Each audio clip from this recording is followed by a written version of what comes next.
Good morning student. आज हम class 6 के 6 चैप्टर यानी षष्ठ पाठ है समुद्र तट का अध्ययन करेंगे, यानी समुद्र का किनारा। ये पाठ तृतीय और चतुर्थी विभक्ति में लिखा गया है। इसमें समुद्र और उसके आसपास का वातावरण और उस पर आधारित जीवन के बारे में बताया गया है। एषः समुद्र तट है। एषः का मतलब यह है समुद्र तट है। अत्र जना पर्यटनाय आगच्छति। अत्र यानी यहाँ, जन का मतलब मनुष्य, पर्यटनाय यानी घूमने के लिए, और आगच्छन्ति यानी आते हैं। यहाँ पर मनुष्य घूमने के लिए आते हैं।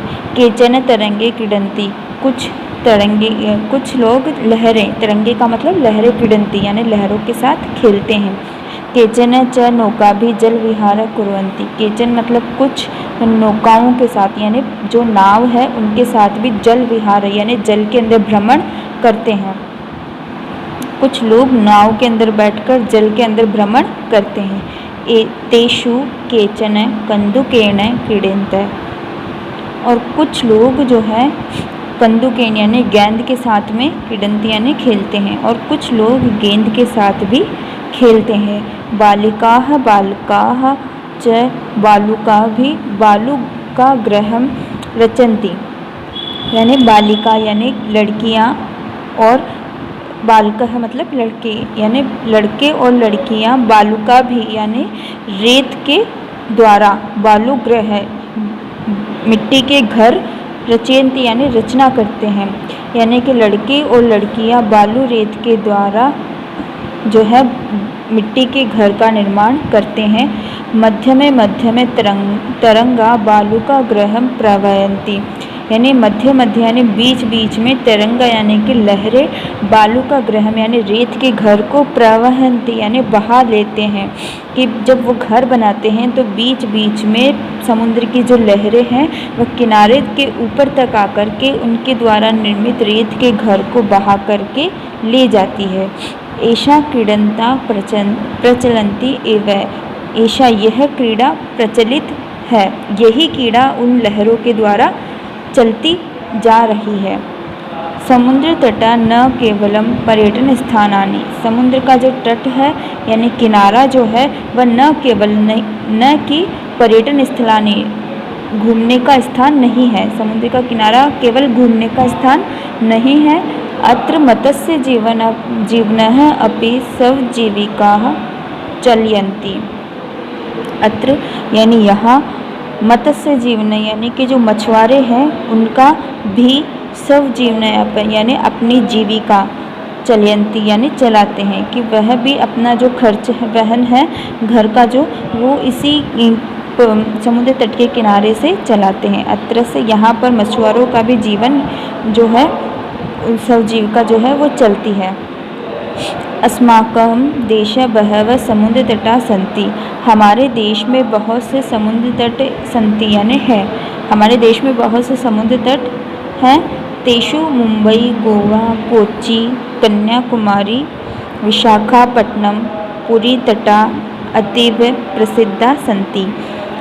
इनमें से मुंबई, गोवा, कोच्चि, कन्याकुमारी, विशाखापट्टनम और पुरी का जो तट है, जो किनारा है, वह बहुत ही, अतीव का मतलब बहुत ही प्रसिद्ध है।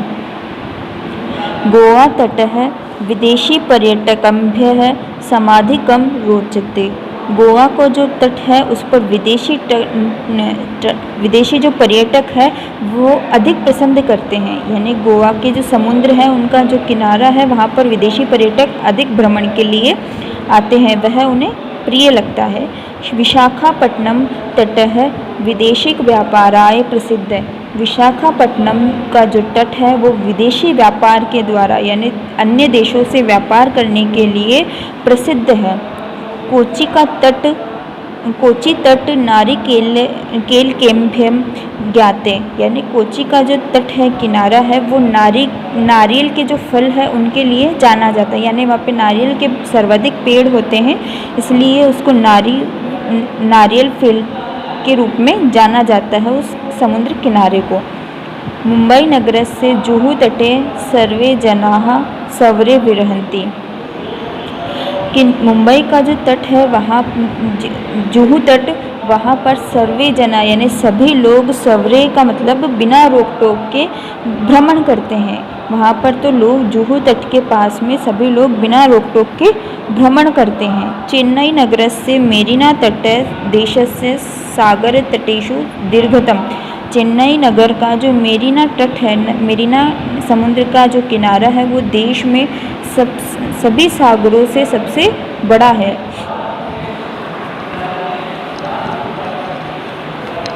भारतस्य त्रिषु दिशासु समुद्रतटाः सन्ति। भारत के तीनों दिशाओं की तरफ समुद्र तट है। अस्माद् एव कारणात् भारतदेशे प्रायद्वीप इति कथ्यते। इसी कारण से, अस्माद् कारण यानी इसी कारण से भारत देश को प्रायद्वीप भी कहते हैं। पूर्व दिशाया बड़ोप सागर, दक्षिण दिशाया हिंद महासागर, पश्चिम दिशाया च अरब सागर अस्ति। पूर्व दिशा में बड़ोप सागर है, दक्षिण दिशा के अंदर हिंद महासागर है, पश्चिम दिशा के अंदर अरब सागर है। और एतेषु त्रयाणाम् अपि सागराणां संगमं कन्याकुमारी तटे भवति। एतेषु यह कारण, यहाँ पर 3 सागरों का संगम स्थल है कन्याकुमारी तट, जो कि कन्याकुमारी तट के नाम से जाना जाता है। यहाँ पर 3 महासागर आपस में संगम करते हैं या मिलते हैं। अत्र पूर्णिमाया चंद्रोदय सूर्यास्त च युगपत्य देव दृष्टम शक्नोति। अत्र यानी यहाँ पूर्णिमा और चंद्रोदय, पूर्णिमा के दिन चंद्रोदय और सूर्यास्त दोनों को हो युगपत्य यानी एक साथ दृष्टि यानी देखा जा सकता है, देखा जा सकता है। अब हम इनके शब्दार्थ करेंगे। समुद्र तट, हेलो स्टूडेंट, अब हम इसके शब्दार्थ करेंगे। समुद्र तट यानी समुद्र का किनारा, पर्यटनाय यानी घूमने के लिए, तरंगे यानी लहरों से या के साथ, नौकाभि का मतलब नौकाओं के द्वारा, जल विहरम का मतलब जल क्रीड़ा, बालुकाभि का मतलब बालुकाओं से, बालुका गृहम का मतलब बालू का घर या घरौंदा, मध्य मध्य यानी बीच बीच में, प्रवाहंती का मतलब धो देते हैं, बहा देते हैं, प्रचलंती एवं का मतलब चलती ही रहती है, पर्यटन स्थानानि मतलब घूमने की जगह, मत्स्य जीवन है यानी मछुआरे, स्वजीविकाम का मतलब अपनी जीविका को, चालयंती का मतलब चलाते हैं, अतीव का मतलब बहुत अधिक, स्वेरम का मतलब बेरोक टोक या यच्छति, विरहंती का मतलब घूमते हैं या टहलते हैं, दीर्घतम का मतलब सबसे लंबा, प्रायद्वीप का मतलब 3 तरफ जल से घिरा भूभाग, संगम का मतलब मिलना, युगपते का मतलब एक ही साथ, दृष्टितुम शक्यते का मतलब देखा जा सकता है। अभ्यास प्रश्न करेंगे हम इसका। उच्चारण कुर्वन्त यानी इन शब्दों का हमें उच्चारण करना है। तरंगे है, मत्स्य जीवनः, विदेशिक पर्यटकम्भ्य, संगमः, त्रिशस्यु, वेदिक व्यापाराय, प्रायद्वीपः, बड़ोपसागरः, चंद्रोदयः। फिर अगला प्रश्न है अधोलिखितानां प्रश्नानां उत्तर लिखित।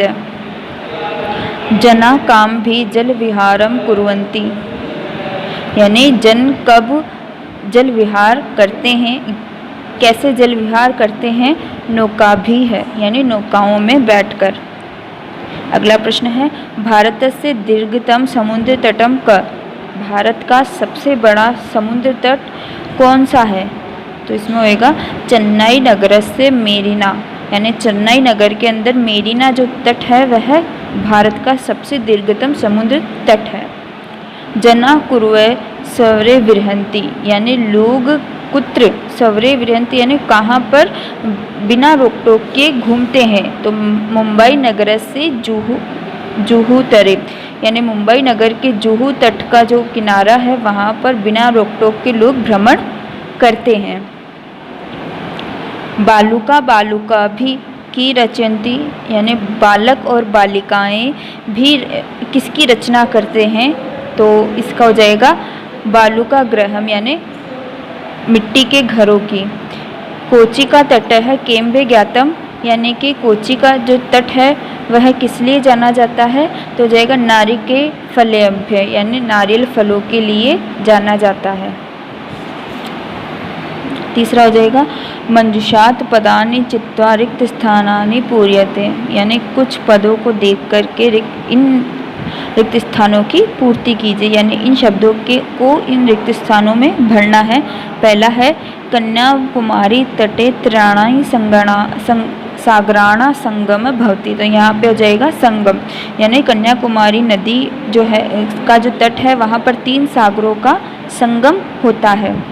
भारत देश है प्रायद्वीप इति कथ्यते, भारत देश को इति कथ्यते कहा जाता है, प्रायद्वीप यानी भारत देश को प्रायद्वीप कहा जाता है। जना समुद्र तट है पर्यटनाय आगच्छति, के लोग समुद्र तट पर पर्यटनाय यानी घूमने के लिए आते हैं। बालकभ्य क्रीड़ा रोचते, यानी बालक जो है वो क्रीड़ा करना पसंद करते हैं, उनको खेलना पसंद होता है। रोचते यानी अच्छा लगना या पसंद आना। भारत से पूर्व दिशाया बड़ूप सागर अस्ति, भारत की पूर्व दिशा में बड़ूप सागर है। अगला प्रश्न है यथा योग्य योजते, यानी आपको इनको संयुक्त करना है जो जिसके साथ में आना चाहिए। समुद्र तट है पर्यटनाय, यानी घूमने के लिए होता है समुद्र तट। क्रीडनाकम का मतलब खेलना, के खेलने का, क्रीडम का मतलब होता है खेलना है। दुग्धम का से किया जाता है पोषण, और दीपक है का मतलब दीपक से होता है प्रकाश। विद्या होती है ज्ञान के लिए। अगला प्रश्न है तृतीय विभक्ति प्रयोग रिक्त स्थानानि पूर्यत, तीसरी विभक्ति का प्रयोग करना है, यानी तृतीय विभक्ति का प्रयोग करके इन रिक्त स्थानों को भरना है। बालिकाः सह पठन्ति, तो बालिका जो शब्द है उसको तृतीय विभक्ति बालिके है, तो बालक बालिके है सह पठन्ति, यानी बालक और बालिकाएं साथ में पढ़ते हैं। तडागः कमलेन विभाति, कमल शब्द का तृतीय विभक्ति हो जाएगा कमलेन। अहमपि कंदुकेन खेलामि, कंदुक की तृतीय विभक्ति हो जाएगी कंदुकेन। अश्वाः अश्वेः सह धावति, तो यहाँ अश्व का तृतीय विभक्ति अश्वे। मृगा की तृतीय विभक्ति मृगे, तो मृगा मृगे सह चरन्ति, यानी हिरन और हिरनी साथ में चरते हैं। अगला प्रश्न है अधोलिखित वृत्त पश्यत चित्र पश्यत उदाहरणानुसार कोष्ठगत शब्द उचित वाक्यानि रच्यते, यानी कि इन शब्दों जो कि इस चक्र में लिखे गए हैं उनसे उचित वाक्यों का निर्माण करना है, और जिसका कि कर्ता सिर्फ एक ही रहेगा रहीम। तो जैसे हमें पहला बता रखा है कि रहीम मित्रे सह क्रीडन्ति, यानी रहीम मित्रे मित्र शब्द को तृतीय विभक्ति में बदलना है, तो मित्रेण सह क्रीडन्ति, यानी रहीम मित्र के साथ में खेलता है। दूसरा आपको बनाना पड़ेगा, तो इसका बनेगा रहीम द्विचक्रिका, तो द्विचक्रिका या हो जाएगा और आपणम गच्छति, ठीक है। फिर अगला है रहीम कमल, कमल की तृतीय विभक्ति कमलेन, तो कमलेन पत्रम लिखति, वो कमल रहीम जो है वो कलम से पत्र लिखता है। फिर चौथा बनाएंगे रहीम हस्तीन, तृतीय विभक्ति हस्तीन कंदूक क्षिपति, यानी वह जो है हाथ से जो है गेंद खेलता है। रहीम नौका जल विहार करोति, तो रहीम नौकाया जल विहारम करोति, यानी नौका में बैठकर जल में भ्रमण करता है। फिर हो जाएगा रहीम चष्केन जलम पीबंती, यानी चष्केन जलम पीबंती, यानी वह जल को पीता है।